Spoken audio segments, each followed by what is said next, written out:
All right.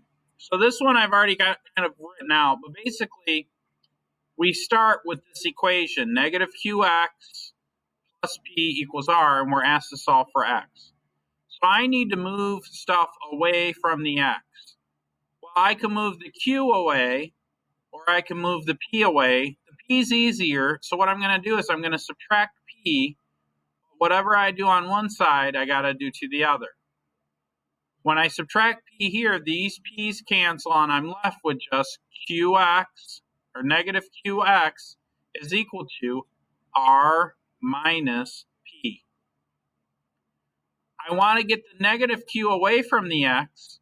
Negative q is being multiplied by x, so I do the opposite and I divide by negative q. When I do that, these cancel, and then on the other side I divide by negative q as well. I then end up with x is equal to r minus p minus q. But when I look for my multiple choice answers, those are not one of the answers. So I've got to make this look like the other answer. So one thing that I'm going to do is I'm going to say r minus p, and I'm going to, well, let me just write it out and I'll show you what I'm going to do. If I switch that around, can I do this? If I say x equals, and I pull a negative 1 out of the front, can I put a positive p minus r like this here? Is that the same thing?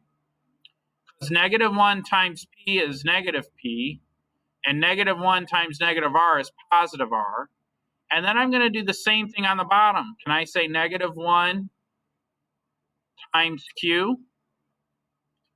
Yeah.